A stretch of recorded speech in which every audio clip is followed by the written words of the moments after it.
하나님의 말씀 역대상 1장 1절부터 3절까지 보겠습니다. 4절까지 봅니다. 아담, 셋, 에노스, 게난, 마할랄렐, 야렛, 에녹, 무두셀라, 라멕, 노아, 셈, 함과 야벳은 조상들이라. 아멘. 마지막 한 구절 더 보겠습니다. 역대하 36장 23절. 바사왕 고레스가 이같이 말하노니 하늘의 신 여호와께서 세상 만국을 내게 주셨고 나에게 명령하여 유다 베들레헴에 성전을 건축하라 하셨나니 너희 중에 그의 백성 된 자는 다 올라갈지어다. 너희 하나님 여호와께서 함께 하시기를 원하노라 하였더라. 아멘. 지난달 한번 빠졌기 때문에 이번 달에 아마 양이 좀 많은 것 같습니다. 합쳐가지고 역대상하를 같이 공부하게 된 것이, 이 성경 다 중요하지 않는 성경이 없지만 특별히 역대기는 신약으로 넘어가는 데 있어서 가교 역할을 충분히 하고 있는 아주 중요한 성경이라고 보시면 되겠습니다. 그래서 오늘 양이 좀 많으니까 사설을 좀 줄이고 본론으로 바로 들어가도록 하겠습니다. 먼저 역대기라고 하는 이 성경의 명칭을 우리가 살펴본다면 70인경. 70인경은 무엇인지 이제 너무 잘 알죠. 히브리 성경을 헬라어로 번역해 놓은, 그러니까 디아스포라 되어져서 전 세계에 흩어져 있는, 전 세계라고 하니까 뭐 한국까지 흩어진 건 아니지만 흩어져 있는 그들이, 유다인들이 헬라어를 많이 공부했으니까, 쓰고 있었으니까 이 히브리 성경을 헬라어로 번역을 해서 70명이 참여했다고 해서 70인경인데 그 70인경 성경, 헬라어 번역본을 70인경 성경이라고 하는데 그 70인경 성경에는 피랄레이 포메논이라고 하는 제목을 붙였어요. 그러니까 70인경에서 역대기를 뭐라고 붙였느냐? 피랄레이 포메논이라는 명칭을 붙였는데, 이 피랄레이 포메논이라고 하는 명칭은 빠진 것들, 간과된 것들, 이런 의미를 담고 있어요. 그러면 열왕기, 사무엘과 열왕기에서 빠진 것들을 채워놓았다, 뭐 이런 정도로 해석이 되어지잖아요. 빠진 것들. 그렇기 때문에 별로 인기가 없었어요. 역대기가 정말 중요한 성경인데 별로 인기가 없었던 것은 사무엘과 열왕기에 빠진 것들을 좀 보충해 놓은 정도다, 이렇게 생각을 했기 때문에 별로 인기가 없는 성경이었었다. 그런데 이 헬라어 성경에서 붙인 이 제목은 제가 봤을 때는 좀 문제가 있어요. 빠진 것들을 보충한 정도의 그런 역사서의 개념이 아니라는 것이죠. 그러니까 역대기는 성문서에, 히브리 성경에서 보면 성문서에 해당되어지죠. 그러니까 히브리 성경의 제일 마지막 책이 역대기라고 보시면 돼요. 기록 연대에 대한 내용으로 보면은 에스라, 느헤미야가 뒤에 있지만 히브리 성경의 배열상으로 보면 역대기가 제일 끝에 있거든요. 그럼 역대기가 제일 끝에 있다는 말은 곧 역대기가 끝에 있으니까 그 다음에는 마태복음이 나오겠죠. 미안해요. 역대기가 구약 성경의 제일 끝에 있으니까 당연히 신약 성경의 처음은 어디가 나와요? 마태복음이 나와요. 그래서 역대기는 구약 성경과 신약 성경을 이어주는 아주 중요한 가교 역할을 하는 성경이다 라고 말을 해도 과언이 아니에요. 이렇게 중요한 것을 헬라어 70인역에서 순서를 좀 바꾸고, 우리 개혁성경에서도, 개혁개정에서도 순서를 좀 바꿔놓다 보니까, 역사서로 집어넣다 보니까, 방금 이야기했던 빠진 것들이라고 하는, 보충해주는 어떤 정도, 역사서의 보충 정도로, 생각을 하다 보니까, 역대기가 좀 천시 받았죠. 거기에다가 더 천시를 받게 되어지는 이유는 뭐 때문에 그러느냐? 아시다시피 처음 들어가자마자 족보가 나오잖아요. 그리고 족보에 대한 내용도 뭔 설명이 없어요. 전제되는 것이 없이 그냥 이름 먼저 나와요. 아담 셋 에노스 뭐 이렇게 나와버려요. 이걸 어떻게 봐야 되나? 더더군다나. 그렇죠? 또 하나 보면 족보를 이야기하는데 족보가 아담으로부터 시작해가지고 그 포로된 마지막 왕까지에 대한 내용이 순차적으로 쫙 나와요? 그렇게 안 나와요. 그냥 뭐가 뒤죽박죽 섞어져 있어요. 보기가 너무 어려워요. 너무너무 어렵거든요. 그러니까 아무래도 터부시하는. 그래서 역대기를 공부했다는 거 별로 못 들어봤잖아요. 열왕기, 사무엘은 공부를 했는데 역대기는 잘 공부한 적이 별로 없는 것 같은 느낌을 우리가 받게 되어지더라라고 하는 것입니다. 그럼 본래의 히브리 성경에는 70인경이 아닌 히브리 성경에는 제목이 뭐라고 되어져 있느냐라고 하면 디벨의 하야밈, 디불의 하야밈, 그 똑같은 이야기예요. 디불의 하야밈, 디벨의 하야밈이라고 하는 제목이 달려져 있는데 이 디불의 하야밈이라고 하는 제목의 뜻은 그 시대의 말씀들, 날들의 사건들, 사건의 흐름 이런 뜻이 있어요. 역대기 할 때 역이라고 하는 단어가 있어요. 역이라고 하는 단어. 이게 무슨 의미가 있느냐라고 하면 우리가 잘 알고 있는 단어예요. 다바르라는 말 알죠?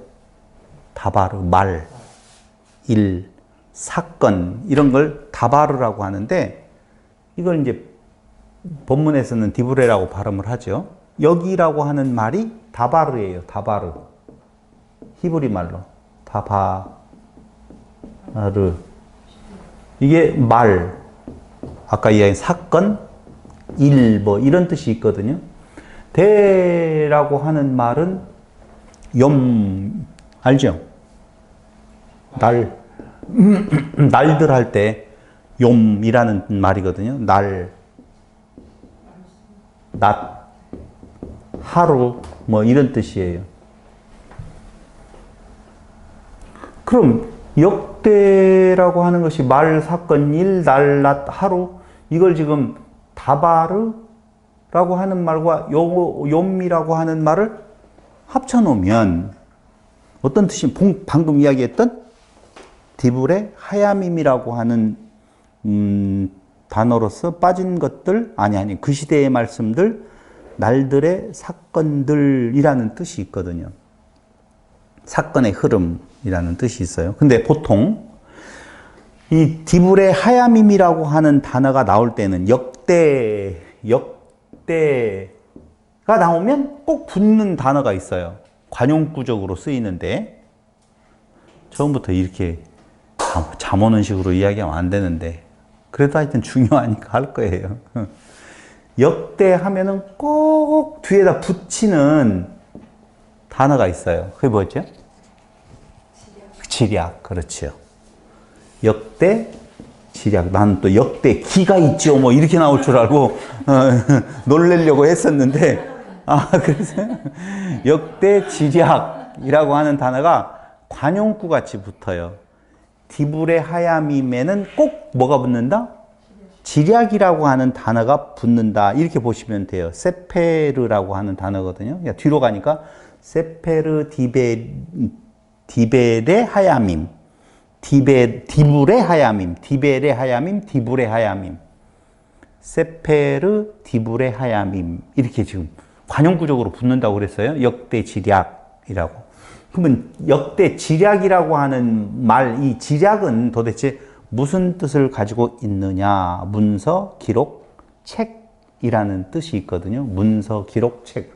그럼 문서, 기록, 책, 날, 낮, 하루, 말, 사건, 일 이것들을 다 합쳐놓으면 어떤 뜻이 있느냐? 날들의 사건들, 사건의 흐름이란 이런 의미로 쓰여졌다 그 말이에요. 그러니까 잘 보세요. 빠진 역사를 기록한 것이 아니라 역대기는 아까 헬라어의 파랄레이 포메논이 아니라 무슨 의미를 담고 있느냐? 방금 이야기했던 대로 세페르 디브레 하야밈이라고 하는 제목이 옳다. 히브리 성경에 붙여진 제목이 옳다. 그 뜻은 바로 무엇이냐 하면은 날들의 사건, 그 시대의 말씀, 사건의 흐름 뜻이 있어요. 그럼 이렇게 말을 해놓으면은요 무슨 의미인지 잘 몰라요. 다시 말씀드리면 이런 거예요. 이 역대기가 기록한 연대를 보면 주전, 예수님 오시기 전 약 몇 년도에 기록되었다고 조사를 해오셨어요? 450년경이라 이렇게 다 알고 있어요. BC 450년경에 유다인들이 고토로 돌아와서 성전을 짓고 난 뒤에 약 7, 80년, 100년이 흘러가는데 그 흘러간 사이에 뭔가 기대했던 대로 이루어지지 않아요. 기대했던 대로 이루어지지 않다 보니까 그때 의문이 생기는 것이죠. 여러 가지 의문이 생기겠죠. 아니 돌아올 때에는 그 바벨론에서 살면서 정착이 되어져 가지고 이제 거기에서의 삶이 편안한데도 고레스에 의해서 돌아가라고 하는 말을 듣고 돌아온 사람이 다 돌아온 것이 아니라 일부가 돌아오잖아요. 거기에 그냥 남아있는 사람들고 돌아와서 그들이 그 희망 속에 있었던 이유는 기대치가 있을 거 아니에요. 어떤 기대치? 다윗이 이룩한 나라보다도 더 강성한 나라라고 하는 것이 그들의 마음속에 있었어요. 근데 안 이루어져요. 그때까지도 파사의 속국이에요. 안 이루어지다 보니까 그들의 마음속에 뭔가 의문이 생기게 되어지고 실망이 있고 질문이 생길 거예요. 그걸 이따가 이야기할 거예요. 무슨 질문이 있었는 건가에 대해. 그 실망하고 있는 그들에게 그 의문이 생긴 그들에게 역대기의 기자는 그 날들의 사건들을 한번 돌아보자 그 말이에요. 그 날들의 사건들을 한번 돌아보면 거기에 어떤 의미가 있는지를 알게 될 거다. 다시 말씀드리면 너희들이 지금 의문점을 가지고 있는 것에 대한 답은 어디에서 찾을 수 있다고요? 그 날들의 사건들을 바라보면 어떻게 바라보면 어떤 시각에서 바라보면 지금 그들이 가지고 있는 시각은 뭐냐면요 육체의 평안이에요. 육체의 이스라엘 나라가 더 강성하게 되어져서 편안히 사는 날들을 꿈꾸고 있었단 말이에요. 왜냐하면 그것도 다 이유가 있어요. 그 약속된 어떤 내용을 그렇게 해석하기 때문에 그러는데 그런데 역대기 기자는 뭐라고 이야기하냐면 가만히 있어봐. 너희가 지금까지 이스라엘의 역사를 지금 돌아보면서 너희들이 생각하고 있는 그날들의 사건들의 의미를 받는 거하고 하나님이 왜 그 날들을 이렇게 인도하셨는 건가에 대한 내용을 다시 한번 볼까? 이 말이에요. 그래서 세페르 디베레 디브레 하야밈이라고 하는 제목이 옳다 그 말이에요. 그렇게 써야만이 맞아요. 그래서 역대기는 잘 번역을 한 거예요. 역대기라는 의미가 그런 의미예요. 빠진 것을 보충한다라고 하는 의미로서의 역사서가 아니다라고 하는 내용으로 보아주시면 된다 그 말입니다.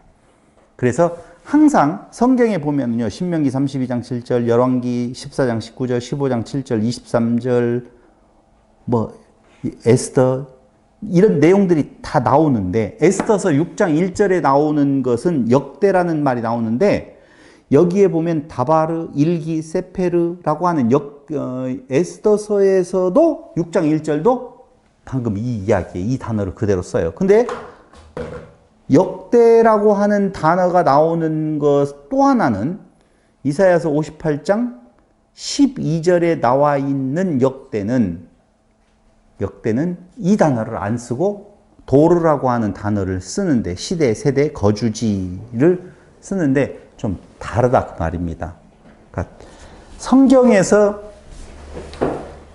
다바르, 욤, 세페르가 나와서 역대 지략으로 쓰여진다, 역대가 쓰여지면 꼭 뭐가 붙는다고요? 지략이라고 하는 것이 관용구까지 붙여 있어서, 요렇게 역대 지략이라고 하는 내용을 할 때에는 단순히 왕들의 그 연대기 이렇게 보면 안 된다는 거예요.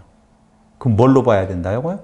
그 시대의 그때의 사건들이 어떤 의미를 담고 있는지를 다시 새롭게 봐야 된다라고 보시면 되겠습니다.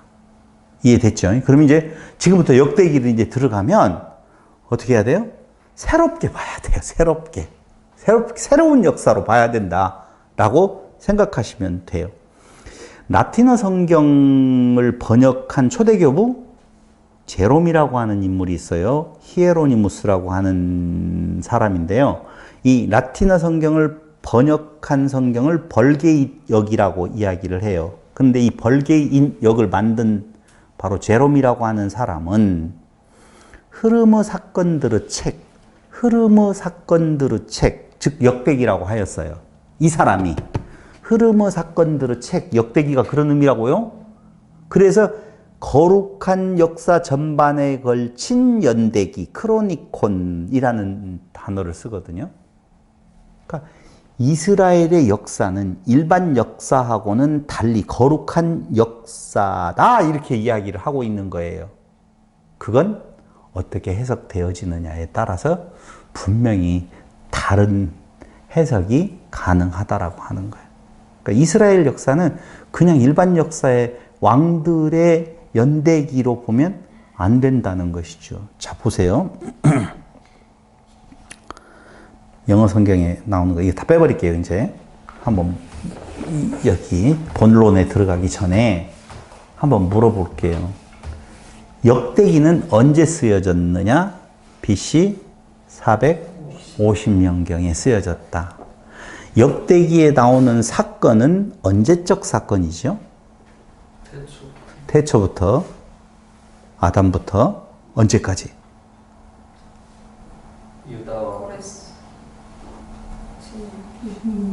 당연하죠. 마지막에 지금 누가 나와요? 고레스가 나와서 성전을 건축하라고 나와 있잖아요.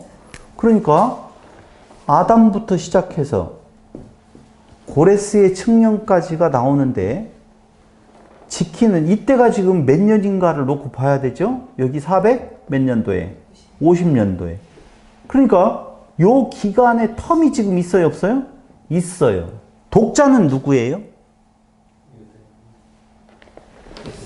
네? 아니요. 이 BC 450년대에 지금 살고 있는 자들이에요. 돌아오지 않았던 간에 죽어버린 자들이 아니고, 이때의 사람들에게 말하는 것도 아니고, 포로 시기에 있었던 사람들도 아니고, 요 시기의 사람들도 아니고, 어느 시기의 사람들에게 줬다고요? BC 450년경 살아있는 그들에게, 유다인들에게 지금 쓰고 있는 거라고요. 봐봐요. 무슨 말이냐면요. 고레스에 의해서 성전을 건축하라 라고 하는 영이 떨어졌다고 그랬잖아요. 그러니까 역대기를 마지막으로 읽고 성전을 건축하라고 했구만. 지금 성전을 건축하자 하면 맞아요? 틀려요?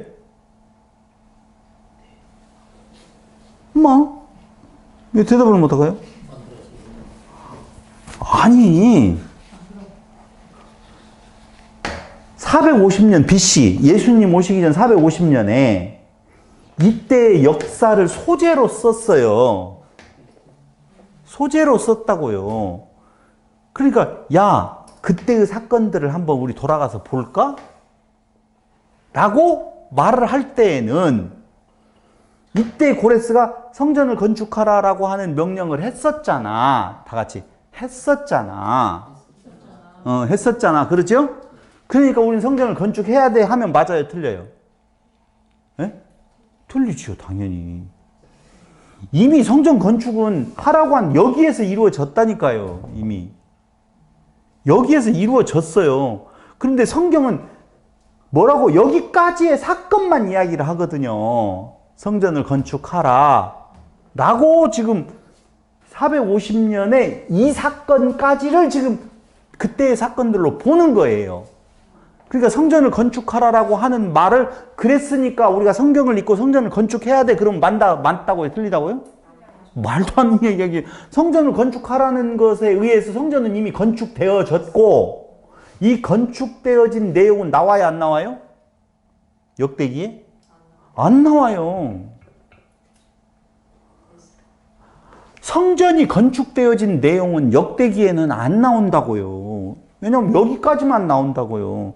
그럼 여기까지 쓴 이유는 뭐 때문에 그러느냐? 여기를 살아가고 있는 자들의 의문을 이때의 사건들을 그때의 사건들의 의미를 잘 파악을 해보면 무슨 의미가 있다라고 하는 거예요. 무슨 의미가 있을까요? 다시 시작하자.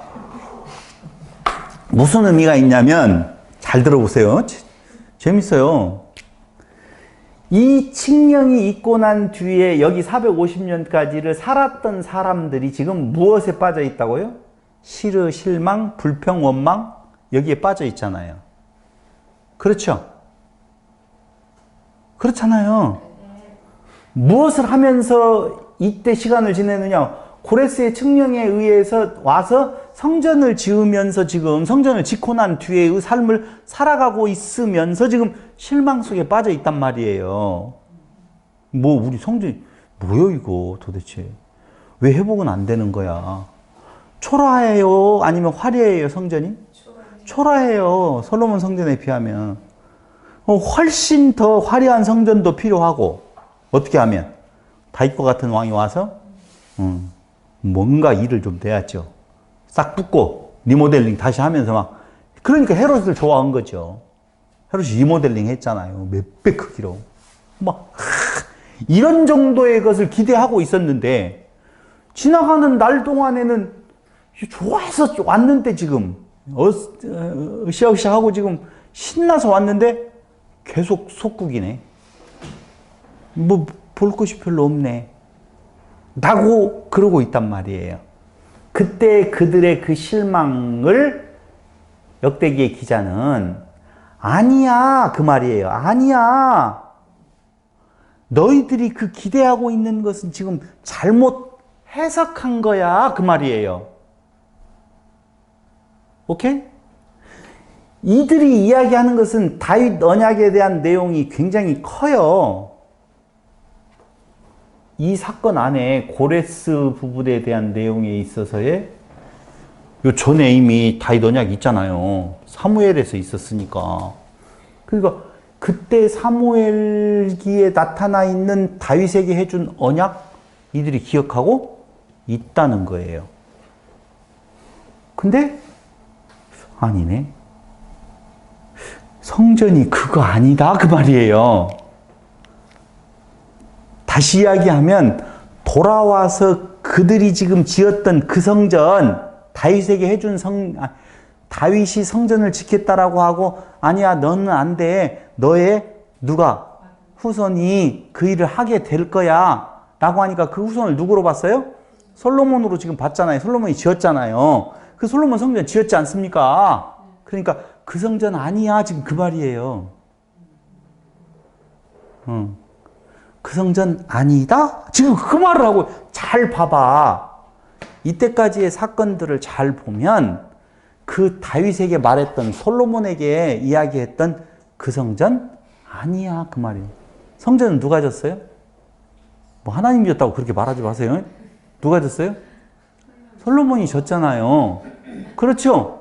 솔로몬이 졌어요. 근데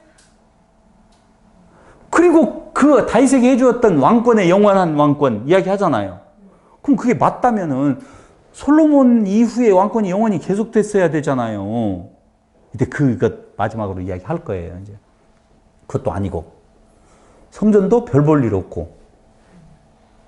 아니다 그 말이에요. 한마디로 말을 하면.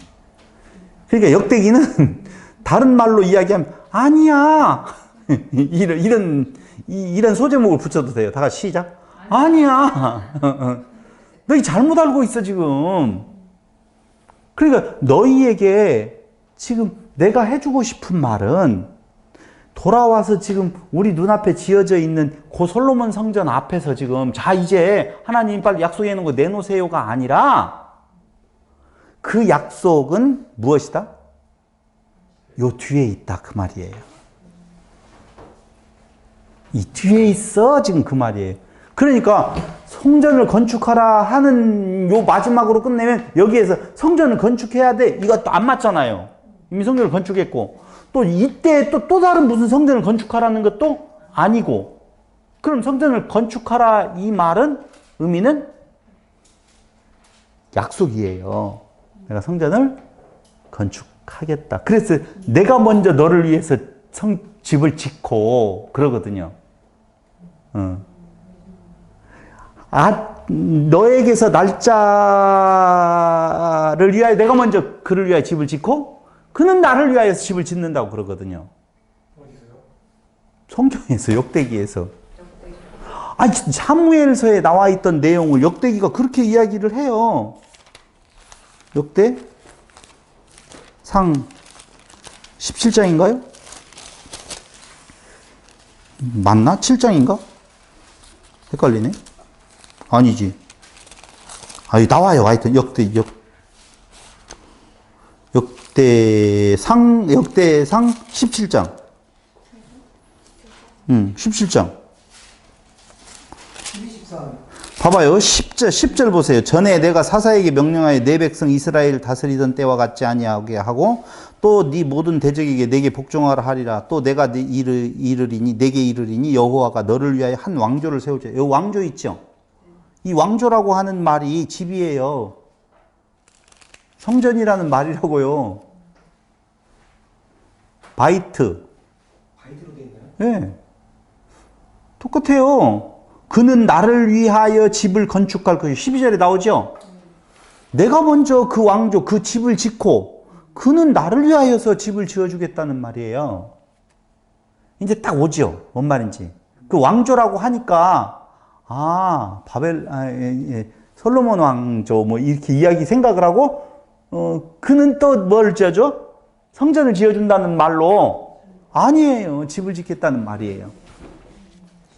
이 오늘 아니요라는 말이 아니야 이 말이 많이 나오는데 자 제목만 먼저 여기는 이제 맛보기였으니까 넘어가서 제목만 먼저 갖고 이야기하면 그날들의 사건 즉 흐름을 잘 살펴보면 이게 결론이에요. 이 대목의 제목의 결론 그날들의 사건이라고 하는 세페르 디브레 하야밈이라고 하는 그 책 제목을 통하여서 그날들의 사건, 즉 흐름을 잘 살펴보면 여호와 하나님의 음성, 뜻을 들을 수 있다 그 말이에요. 여호와 하나님의 음성, 뜻을 알 수가 있다. 이게 이스라엘의 정체성 문제예요. 그러니까 이스라엘 유다인들 돌아와서 공동체를 형성한 자들에게 아픔은 무엇냐면요. 첫 번째 아픔은 우리는 도대체 누구냐 그 말이에요. 하나님의 자녀 택한 백성이라고 하는데 도대체 우리의 정체성은 뭐지? 왜 우리는 이렇게 지금 살아가고 있지? 라고 하는 거예요. 지금도 그런 말들 많이 하잖아요. 하나님의 자녀가 잘 살기 원해요? 못 살기 원해요? 잘 살기 원하겠죠. 어떻게 사는 게 잘 사는 거예요? 어떻게 사는 게 잘 사는 거예요? 50억 퇴직금으로 받으면 잘 사는 거지. 그런가요? 그럴 수도 있나요? 아니에요. 그러니까 그 정체성에 대한 내용을 처음에 그들은 의문을 가져요. 나는 누구냐? 하나님은 누구냐? 우리하고 하나님의 관계는 어떻게 되냐? 다윗 언약은 계속 되어지는 거야? 맞아 지금? 하나님 우리를 버린 건 아닌가? 이런 정체성에 대한 혼란에 빠져 있는 그들에게 그날들의 사건들을 재조명해 보는 거예요. 그래서 진짜 참 의미, 그 다윗 언약의 의미가 무엇이고 솔로몬이 지었던 성전의 의미가 무엇이냐라고 하는 거예요.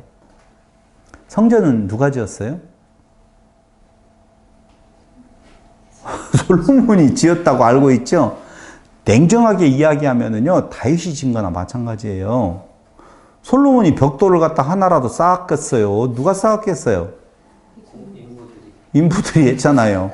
그럼 인부들이 그 일을 할 수 있도록 다윗이 이미 많이 모아놨잖아요. 다 준비해놨거든요.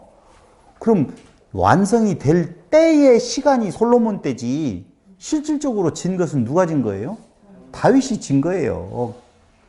그래서 원래 다윗 언약이라고 하는 내용이 있고, 그 다윗 언약 안에는 성전의 의미가 분명히 함축되어져 있어요.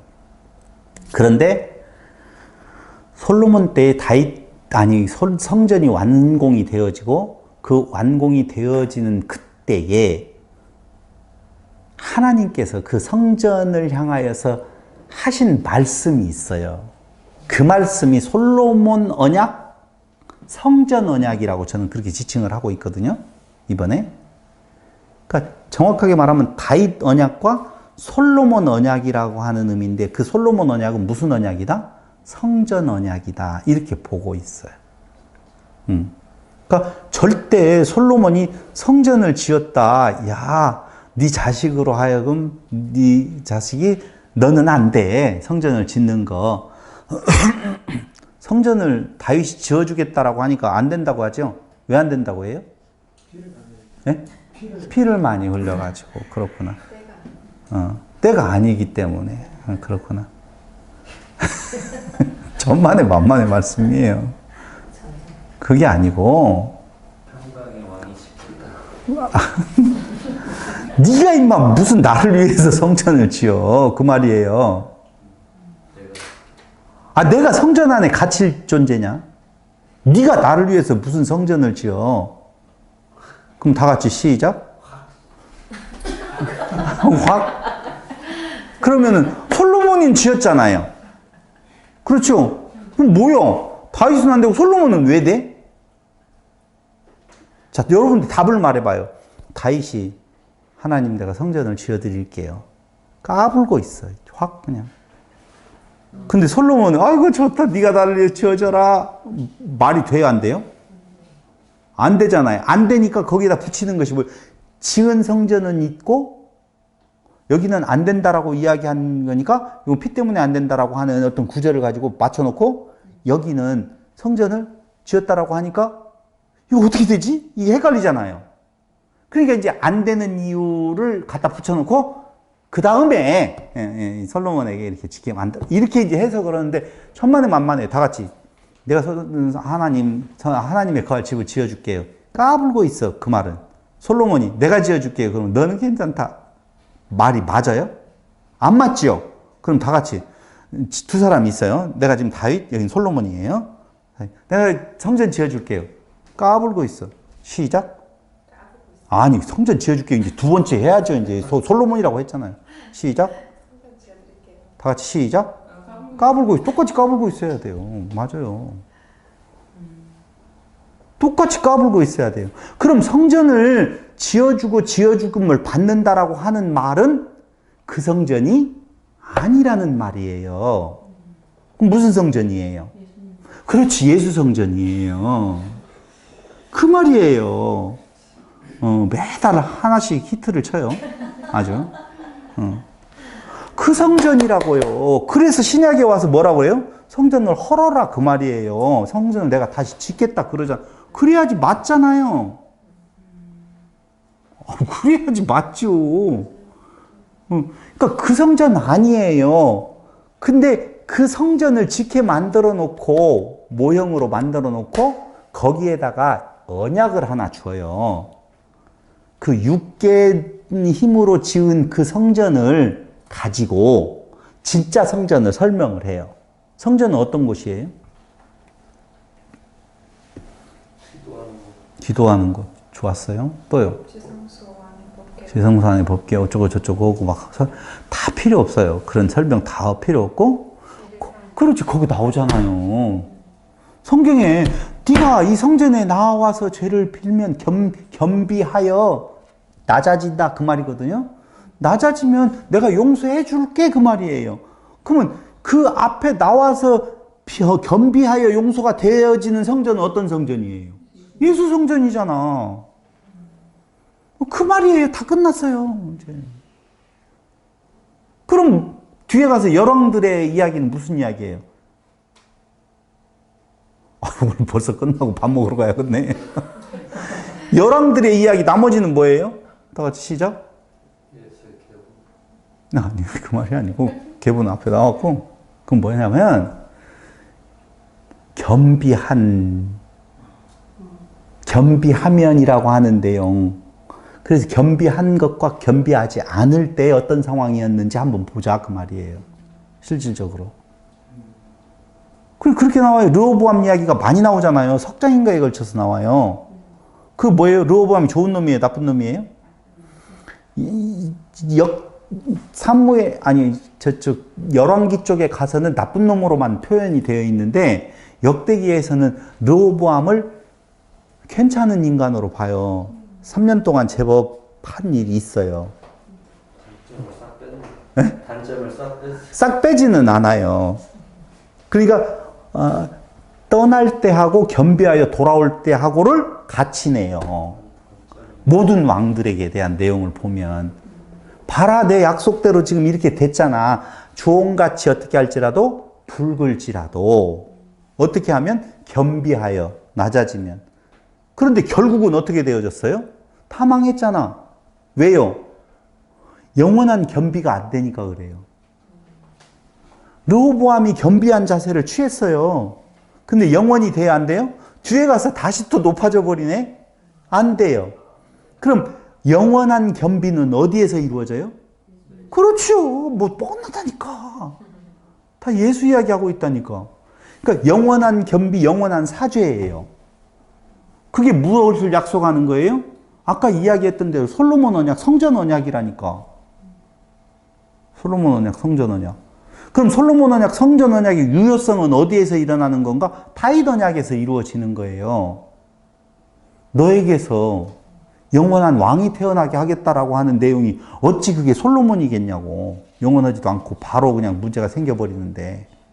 그 내용을 잘 살펴보면요. 솔로몬 아니다라고 하는 거 너무 정확하게 나오는데도 불구하고 우리는 그냥 당연히 솔로몬인 줄 알고 솔로몬이 성전 지었으니까 그냥 당연히 훌륭한 솔로몬 그냥 기쁘다 솔로몬 오셨네 뭐 해가지고 이렇게 뭐 그랬다. 그런 거 아니에요. 역대기 다 끝났네. 어떡하면 좋대? 식사 시간 안 됐으니까 계속 이어서 가겠습니다. 대충 얼개를 먼저 여러분들에게 이야기를 했어요. 그래야만이 제가 중간중간에 조금 이야기를 좀 깊이 들어가더라도 그 흐름 속에서 지금 있구나라고 하는 내용을 알 것 같아서 큰 얼개를 지금 다 끝났잖아요. 족보 이야기만 지금 안 했을 뿐이에요. 족보 이야기는 그것도 단순한 얼개를 이야기하면은요. 그들은 선민으로 알고 특별한 자기들의 정체성을 생각을 했잖아요. 그러니까 뭐라고 이야기하는 거예요? 야, 우리의 정체성을 따라 올라가면 어디로부터 시작된다? 아담으로부터 시작된다. 아담은 전 인류예요, 그냥. 그러니까 하나님의 섭리는 우리가 이야기하고, 우리가 생각하고 있는 그 유다인들, 이스라엘이라고 하는 것에 머물러 있지 않다라고 하는 걸 아담으로부터 쫙 이야기를 빼가고 있어요. 그런데 분리하거든요, 중간에서. 분리하는 의미가 뭐냐? 우리 민족의 의미는 이런 의미가 있다라고 지금 말해주기 위하여서 족보를 딱 가는 거예요. 그 가는 족보도요, 재밌는 딱 구성이 되어져 있어요. 물론 시간이 그렇게 많지 않기 때문에 자세히는 못 풀겠지만, 그래도 오늘 여러분들이 충분히 무슨 의미인지를 알 수 있도록 이야기를 할 거예요. 아시겠죠? 그러니까, 아니야. 우리가 선민이라고 해서 우리가 하나님의 백성, 우리만이 아니야. 또 아니야예요. 그럼 뭐하고 연결되겠어요? 아브라함 언약과도 연결이 되어져요. 당연히. 그래서 쫙 가면은요, 족보가 어디로 가느냐면은, 그 족보가요, 어디로 가냐면은, 마태복음으로 가잖아요. 아브라함과 다윗의 자손 예수 그리스도의 세계라. 그럼 아브라함과 다윗의 자손으로부터 시작되어지면 유대인들이잖아요. 그렇죠? 그럼 돼요, 안 돼요? 유대인들의 입장에서는 아브라함과 다윗의 자손 예수 그리스도의 세계가 맞아요. 그런데 마태복음에서 아브라함과 다윗의 자손 예수 그리스도의 세계라고 해놓고 마지막에 가서는 무엇이 나오느냐 하면은 모든 민족으로 세례를 주어라 그 말이거든요. 모든 족속으로. 뭐? 아, 마태복음은 안 봤구나. 마지막 장에 보면은 모든 민족으로 너희가 세례를 베풀고 나오거든요. 그 세례가 뭐예요? 아, 세례가 침례구나. 또 이렇게 이야기하는 분들이 있을지 모르겠어요. 세례를 베풀으라는 말은 뭔 말이에요? 성전을 지으라 그 말이에요. 아, 맞잖아요. 예수가 성전이고 우리가 성전이라고 그랬잖아요. 그러니까 세례를 베풀어서 그 복음 안에 들어오면 그가 뭐가 되는 거예요? 성전의 지체가 되는 거예요. 성전을 지어가는 거라니까. 그러니까 마태복음하고 역대기가 똑같아요. 구도가. 똑같다니까. 예? 그래서 이방인이 들어가는 그렇죠. 이제 모든 족속으로 세례를 주어라 라고 하는 내용이 성전을 건축하라라고 하는 의미가 마태복음에서 풀어진다니까. 마태복음에서 풀어질 뿐만 아니라 바로 그걸 가지고 조금 부족하니까 어디에서? 누가복음에서 하나님까지 올라가는 족보를 말하는 거야. 그래서 대족보를 만들어. 네. 리얼하게 읽으면 그러니까 이게 굉장히 역대기가 얼마나 중요한지 몰라요. 이게 쫙 이어져 가요. 그리스도로. 그런 역대기를 갑자기 뒤에서 저쪽 앞으로 역사서로 빼버리니까 이게 잘 이해가 안 되는 거예요. 이어지려면 역대기를 제일 뒤에다 놓고 성전을 지어라 라고 하는 말이 뭘 통하여서? 그리스도의 성전을 짓는 것인데 그 성전을 짓는 내용을 누구에게 지금 맡기는 거예요? 유다인들에게 이야기를 했잖아요. 그래서 마태복음에서 유다인들에 대한 복음이 선포되어지면서 그 족보 부분에 대한 내용이 어디까지 확장되어져 간다? 누가복음에서? 그러니까 그 마지막 24장에서 세례를 베풀고 라고 하는 말이 성전을 지어라 그 말이에요. 똑같이. 그 다 끝났어요 이제. 시간 남았어. 아 그랬어요? 그럼 두 번째 책 제목을 넘어서서 기자 누가 썼느냐? 학자요 서기관이며 제사장인 에스라에 의해 기록된 것으로 여겨져요. 그 근거는 뭐냐면요. 탈무드가 에스라로 증거해요. 두 번째, 고레스의 유대인 귀환 칙령이 역대하 36장 22절로 23절, 에스라 1장 1절로 3절이 연결되어져 있어요. 에스라와 느헤미야를 에스라가 썼다면은 아마 역대기도 에스라가 썼을 것이다 라고 하는 내용이에요. 그 용어나 문체가 아주 유사한, 미려한 뭐 이런 부분들이 있어요. 또 네 번째는 성전 제사, 예배 절차 등이 꼼꼼하게 기록되어 있으며 족보나 통계 수치가 빈번하게 등장하고 정확하고 치밀하게 구성되어 있어서 이건 율법에 정통한 서기관이며 제사장인 에스라의 작품일 가능성이 매우 높다고 제가 주장하는 것이 아니라 올브라이트라고 하는 학자가 주장했었어요. 누가 쓴 것은 중요하지 않아요. 그러나 그 기록 연대에 대한 내용은 상당히 중요해요. 그러니까 선지자적 관점에서 사무엘과 열왕기가 기록되어졌다라고 보면 선지자적 관점에서 이 역대기는 제사장적 관점에서 기록된 것으로 보아야 한다는 거예요.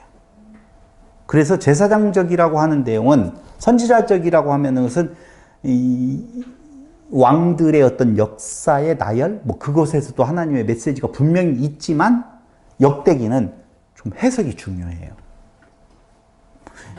왕들의 역사에 대한 내용이 어떻게 되어졌다. 이게 중요한 것이 아니라 역대기는 무엇을 강조하는 건가? 장소를 굉장히 강조하거든요. 성전. 이게 성전이 중심이에요. 그럼 성전은 어디냐? 하나님과의 만남의 장소예요. 하나님과의 만남의 장소인데 역대기가 말하고 있는 성전은 결국 성전을 허물라 내가 사흘 만에 짓겠다라고 하는 곳에서 딱 만나게 되어져 있어요. 그래서 역대기를 볼 때는 왕들의 역사보다는 뭐가 더 중요하다? 성전 장소가 훨씬 중요하다라고 하는 내용을 아셔야 돼요. 기록연대, 아까 이야기했던 대로 BC 450년, 근거는 고레스의 귀환 명령이 BC 538년에 있었고 그 고레스의 귀환 명령이 거기에 역대하 36장 22절에 기록되어져 있다면 당연히 그 뒤에 쓰여졌을 것이다 라고 하는 건 맞죠? 그럼 538년보다는 뒤에 쓰여졌어요. 그래서 우리가 몇 년으로 잡았어요? 450년으로 잡았는데 약 100년은 좀 안 되지만 100년 정도가 지금 흘러갔다라고 보시면 돼요. 아까 제가 이야기했죠. 고레스 칙령으로부터 450년까지는 약 100여 년, 좀 못 되는 시간이 지금 흘러가고 있어요. 요때의 그 역사 속에서 이스라엘은 그들의 기대치하고는 다른 상황이 오고 있었을 때, 왔을 때 그들은 원망과 불평, 실망, 정체성의 혼란, 신앙적 위기를 겪고 있었다라고 보셔야 돼요. 그리고 BC 537년 유다인을 이끌고 귀국한 여고냐 왕의 손자 스룹바벨, 여고냐 왕의 손자 누구예요? 스룹바벨. 그리고 BC 500년경의 인물들인 스룹바벨의 두 손자. 거기 어디에 나오냐면요. 몇 장? 역대상 3장 24절 보세요. 3장 24절을 보시면 3장 24절 17절에 사로잡혀간 여고냐의 아들들은 그의 아들 스알디엘과에서부터 24절에 보면 에리오에네의 아들들은 이거 정말 어려워요. 에리오에네의 아들들은 호다이야와 엘리야십과 블라야와 악굽과 요나 같은 7사람이다. 여기에 나오는 내용을 보면 바로 제가 방금 읽어드렸던 대로 블라데아와 여사야 역대상 거기까지 나타나 있는데 이 인물들은 어느 때 인물들이냐면요. BC 500년경 사람들이거든요. 그러니까 자 보세요. 538년에 귀환 명령이 있었지요. 그 족보에서 손자들이 나오는 내용이 몇 년 된 사람이라고요? 500년 사람이죠. 그렇죠? 그들이 나왔다는 말은 500년 이후지요. 그러면 499년부터 뭐 450년 사이? 450년으로 잡는 이유가 그런 것들을 근거로 놓고 보면 약 450년 정도 될 거다. 여고냐, 부다야, 스룹바벨, 하나냐의 또 다른 자손들 블라냐, 블라데아, 여사야. 어려워 죽겠네. 한국말로 이름을 바꿔놨으면 좋겠어요. 그래서 약 언제적으로 보느냐? BC 450년경으로 본다. 그때의 정치적인 상황이 이 역대기를 기록하게 되어진 배경이 되어진다. 이렇게 보셔야 돼요. 자, 그럼 제일 중요해요. 여기가. 뭐 다 중요하지만 제일 중요한 이 설명 네 번째 역사적 배경이에요. 이게 포로에서 귀환하고 난 뒤에 약 몇 년이 흘러가고 있다고 그랬어요? 100년이 지금 흘러갔다고 그랬잖아요. 이 100년이 흘러간 내용을 보면 바벨론의 포로로 끌려가요. 그리고 예레미야 25장 12절에 보면 70년 동안 포로 생활을 하겠다라고 이미 예언이 되어지거든요. 그리고 1차 포로는 아시다시피 여호야김 제3년이죠. 655년. 그 다음에 2차 포로는 19대 여호야긴 때 BC 597년 왕과 지도자들과 기술자들이 끌려가죠. 3차 포로는 마지막 왕 시드기야 때 BC 598년부터 586년가 시드기야 때인데 586년에 끌려갑니다. 그때의 예루살렘에 남은 사람들은 누구만 남느냐? 미천한 사람들, 별 볼 일 없는 사람들만 예루살렘에 남게 되어지는데 이때 예루살렘 성은 완전히 파괴되어져 버립니다. 그 성경 구절들에 대한 내용들도 다 불러주면 좋겠지만 다 아는 내용들이니까 한번 찾아보시고 그리고 그렇게 70년 포로 생활을 하고 있다가 70년이 어느 때부터 어디까지가 70년이 맞냐 안 맞냐 또 이런 논란도 많이 있지만 그런 건 다 제쳐두고 그걸 설명할 때는 아니니까 포로 생활을 끝으로 해서 고레스에 의한 귀환 명령이 떨어져요. 그러니까 파사에 고레스가 바벨론을 무너뜨리고 종교적인 어떤 다양성을 인정을 하게 되어지거든요. 그래서 고레스는 칙령을 내려서 이제 각기 자기가 가고 싶은 땅으로 돌아가라고 이제 명령을 내립니다. 꼭 유대인들만 그런 건 아니었어요. 이때의 칙령은. 근데 이때에 고레스의 칙령으로 말미암아 귀환이 시작되어지는 것인데 이게 이제 역대하 36장 23절에 대한 내용이죠. 에스라서 1장 1절로 3절에도 나와 있고 1차는 고레스 원년에 스룹바벨을 중심으로 해서 돌아가요. 에스라서 1장에서 6장까지 나와 있죠. 2차는 BC 458년에 에스라의 2차 귀환이 일어납니다. 이때가 바로 우리가 예전에 장안중앙교회에서 공부할 때 제가 크세르크세스 아닥사스다 왕에 대한 이야기를 한번 한 적 기억나죠? 네. 이때예요. 아닥사스다 왕 크세르크세스 때에 2차 귀환이 일어나게 되어지고 3차 귀환은 BC 445년에 그러니까 이게 450년에 기록되었으면 이 뒤에 에스라와 느헤미야의 귀환이 있어요 없어요? 있게 되어져요. 그러니까 445년에 느헤미야의 주도로 귀환을 하게 되어지는데 이때가 느헤미야 이 내용은 느헤미야 1장과 2장에 잘 나타나 있어요. 자, 그럼 스룹바벨과 여호수아, 예수아의 그때 이때 여호수아, 예수아는 저쪽 여호수아가 아니에요. 저쪽 앞에 여호수아가 아니라 이름이 같아요.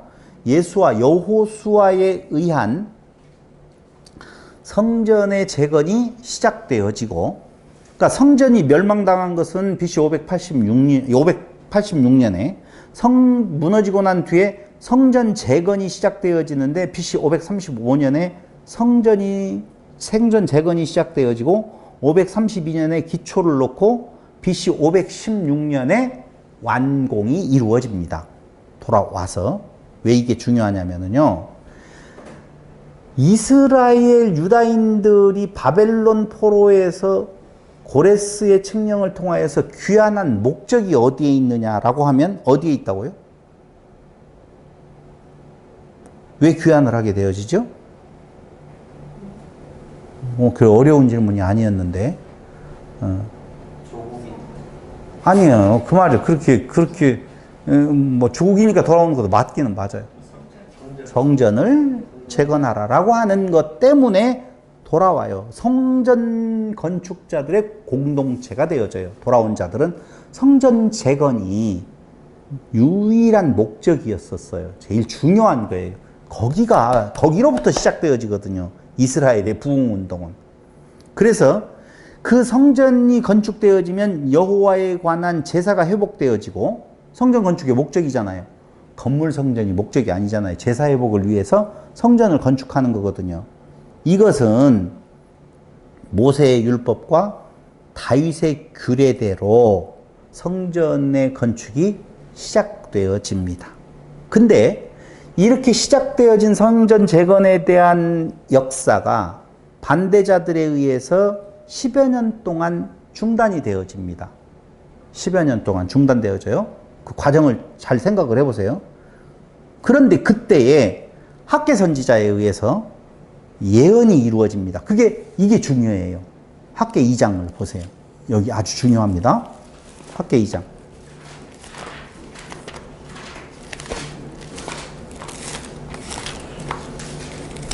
학개 2장 6절로 9절을 보시면 이게 이제 굉장히 그들에게 있어서 나중에 이제 그들의 마음속에 불만이 쌓여가고 있는 내용 중에 하나인데요. 학개 2장 6절로 9절. 만군의 여호와가 이같이 말하노라. 조금 있으면 내가 하늘과 땅과 바다와 육지를 진동시킬 것이요. 또한 모든 나라를 진동시킬 것이며 모든 나라의 보배가 이르리니 내가 이 성전의 영광이 충만하게 하리라. 만군의 여호와의 말이니라. 은도 내 것이요 금도 내 것이니라. 만군의 여호와의 말이니라. 이 성전의 나중 영광이 이전 영광보다 크리라. 만군의 여호와의 말이니라. 내가 이곳에 평강을 주리라. 만군의 여호와의 말이니라. 만군의 여호와의 말이니라가 많이 들어갔다는 말은 확실하다는 거 아니에요, 이 약속이. 그런데 첫 번째 뒤에서부터 가면은요 뭐라고 이야기했느냐? 평강 주리라 그랬죠. 근데 평강이 왔다 안 왔다? 안 왔다는 거예요. 그러니까 이 학개 선지자의 그 경고를 듣고 학개 선지자의 예언을 듣고 그들은 성전 중단했던 것에서 힘을 내어서 야, 성전이 지어지면 뭔 일이 있는다? 평강이 오고 이전 영광이 나중 영광이 이전 영광보다 더 크고 금도 내 것이요 만군의 여호와의 눈도 내 것이고 영광이 고배가 이르고 진동, 이런 내용들에 대한 내용이 예언이 되어졌단 말이에요. 그러니 힘내자 힘 해가지고 힘을 내서 성전을 중공을 해버리거든요. 이 학개 선지자의 예언을 듣고. 여러분, 그 학개 선지자의 또 스가랴서에 보면 5장 1절로 5장 1절 6장 14절에 보면 굉장히 좋은 말이 나와요. 그러니까 학개와 스가랴 선지자의 그 예언을 듣고 그들은 드디어 힘을 내어서 성전을 완공을 시켜요. 그게 에스라 6장 14절이거든요.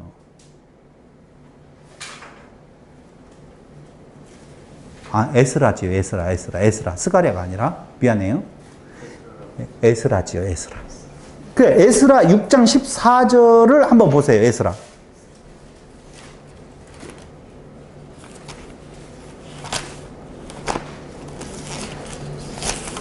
에스라 6장 14절. 유다 사람의 장로들이 선지자 학개와 이또의 손자, 스가랴, 그렇죠. 미안해. 에스라서에 나오는 내용인데 누구의 권면을 받느냐? 학개와 스가랴 선지자의 권면을 따랐으므로 성전 건축하는 일이 형통한지라 이스라엘 하나님의 명령과 바사왕 고레스와 다리오와 아닥사스다의 조서를 따라 성전을 건축하며 일을 끝냈다라고 나오고 있어요. 자, 그러면은 성전이 완공이 되어졌어요. 그렇죠. 포로에서 귀환했어요. 거룩한 성전과 거룩한 도시가 이제 재건되어졌는데 문제는 그들의 상황은 그들이 기대했던 된 대로 되어지지 아니했더라. 이제 여러분 뭐 제대로 따라오셨네. 아니했더라. 그러니까 어떻게 되어져요? 그들의 마음속에는 여러 가지 의문이 생긴 거예요. 당시의 상황을 보면 성전 봉헌 후 약 한 몇 년 지났다라고, 그건 어떻게 정확하게 말할 수는 없지만 성전이 재건하라는 영으로부터 100년이 지나고 난 뒤에 성전이 봉헌되어진 때가 몇 년도라고 그랬어요 아까? 거기서부터 450년까지 한번 빼보세요. 그럼 몇 년이 지났잖아요. 근데 상황은 좋아지고 있다, 안 좋아지고 있다? 안 좋아지고 있어요. 전혀 안 좋아지고 있다 보니까 어떤 현상이 일어나게 되어져 있느냐? 학개 2장 6절로 9절의 상황과는 너무 먼 현실, 다윗 왕국은 회복될 기미가 보이지 않고 여전히 바사의 지배 아래 놓여져 있고, 어떤 의미에서 보면은요, 우리가 이때에 일어난 사건 하나가 있는데 그 사건이 뭐냐면은 모르두게, 에스더 사건이 이때 일어나요. 하만 장군에 의해서 이스라엘 유다인들은 다 죽을 위기가 일어나거든요. 그러니까 성전이 다 지어졌는데 오히려 좋은 일들이 일어나는 것이 아니라 민족이 완전히 없어질 위기까지 처하게 되어지니 이게 뭐지? 이런 의문이 생긴다 그 말입니다. 더더군다나 바벨론에 포로잡혀가 있어서 자리를 잡고 살 때는 먹을 것 걱정할 것 없이 그냥 살아갔는데 이젠 돌아와가지고 성전 짓느라고 애쓰고 수고하다 보니까 경제적인 어려움, 정치적으로 별다른 변화가 없는 상황에 대해서 그들은 실망하기에 이르렀다 그 말입니다. 그때의 시대 상황을 잘 표현한, 물론 그 전입니다. 이때 450년 전에 일어난 사건이지만 뭐라고 잘 표현돼? 말라기서에 보면 1장 2절을 보세요. 뭐라고 되어져 있는지. 말라기 1장 2절. 여호와께서 이르시되 내가 너희를 사랑하였노라 하나 너희는 이르기를 주께서 어떻게 우리를 사랑하셨나이까 하는도다 이렇게 말하잖아요. 우리를 사랑해 뭘 사랑하셔요? 사랑 안 하시잖아요. 내방쳤잖아요. 라고 하는 생각이 팽배해 있어요. 2장 말라기서 하나만 더 잡아. 2장 17절.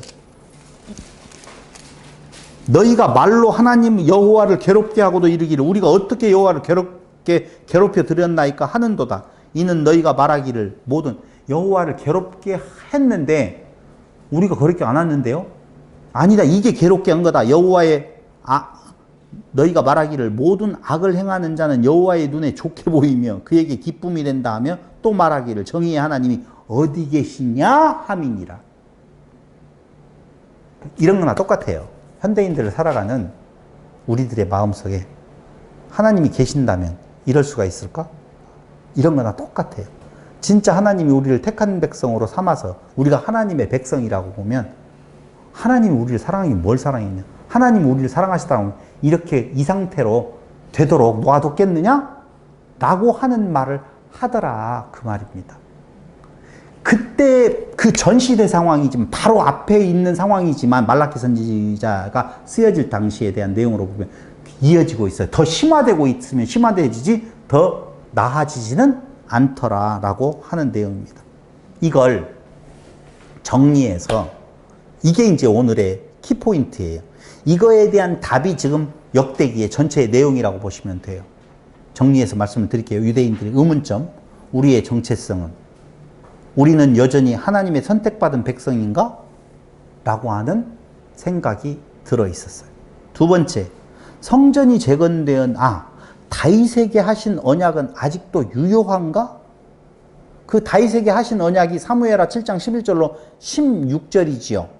그런데 다윗에게 하신 언약이 유효하다면 우리를 언제 회복시켜 주실 것인 건가? 성전이 재건되었는데도 왜 학개 선지자에 의한 그 예언은 이루어지지 않는 건가? 도대체 이놈의 성전이 무엇이냐? 그럴 거 아니에요. 성전을 지어놓고 뭐 변화가 오리라고 생각을 했는데 성전이 지어졌는데도 좋아지는 것은 없으니까 그럼 뭐 때문에 우리가 이 성전을 지었지? 뭐 때문에 지었어요?